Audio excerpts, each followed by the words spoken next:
नमस्कार मंडळी. तर आज होती त्रिपुरारी पौर्णिमा, पण त्याच्या अगोदर सकाळी छान असा नाश्त्याला ढोकळा बनवला होता, कारण की आज सुट्टी होती, श्रद्धाला बी होती आणि ते बी घरी होते. मस्त ढोकळा वगैरे बनवला, पण थोडा कमीच झाला होता, म्हणजे कमीच क्वांटिटीत बनवते परफेक्ट येण्यासाठी. त्यानंतर मी इथं साईडला थोडीशी जिलेबी बनवायची होती. 1 वाटी इथं मी बेसन पीठ घेतलं, अर्धा वाटी रवा घेतला, त्यानंतर त्याच्यामध्ये टोमॅटो आणि परत मिरची, कांदा, लसूण काय जे कट करून ठेवलं होतं सगळं साहित्य याच्यामध्ये मी टाकून दिलं. त्यानंतर थोडीशी हळदी कलर येण्यासाठी आणि चवीनुसार मीठ घालून त्याच्यामध्ये पाणी टाकून छान असं मिक्स करून साईडला ठेवून दिलं. तोपर्यंत बाहेरचे कामं आवरून घेतले आणि त्यानंतर मस्त असे चिले बनवले होते, एकदम छान.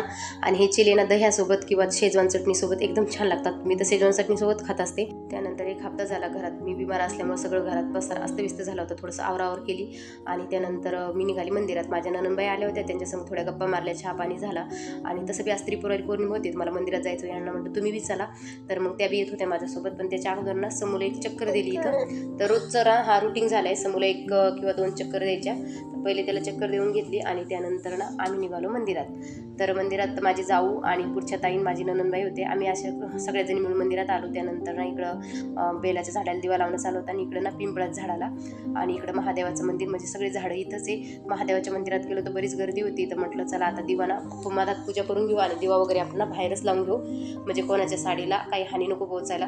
बाहेर दिवा लावला, मधात आले, महादेवाला ओवळून घेतलं, बाहेर आणून दिवा ठेवून दिला. त्यानं आता दिवाना जोपर्यंत शांत होत नाही तोपर्यंत तिथं बसायचं होतं. दिवा शांत झाला, त्याच्यामध्ये दूध वगैरे टाकून दिलं आणि इथं बेलाच्या झाडाला बी दिवा लावला आणि पिंपळाच्या झाडाला बी लावला. आणि पाठीमागच्या कॉलनीतनं आज तुळशीविवाह होता, आज तुळशीविवाहाचं एंडिंग होता.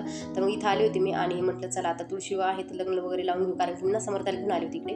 तर यांचे तुळशीविवाह पण म्हटलं चला आपण बी करून घेऊ.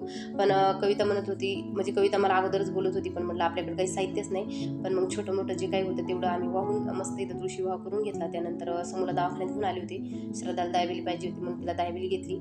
औषधं पाहून तर आमचं तोंड वाकडं होत होतं, पण दायबिली पाहून दायबिली बी खायची होती. आणि मग औषधाची बॉटल उचलली की समर्थ थेट बाहेर, तो बाहेर निघत होता, पण गेट लावलेलं होतं. त्यानंतर औषध वगैरे दिले आणि त्यानंतर पिठलं बनवलं आणि जेवण वगैरे केले. तर असा होता आजचा दिवस आमचा. व्हिडिओ जर आवडला असेल तर लाईक, शेअर, फॉलो करायला विसरू नका. बाय.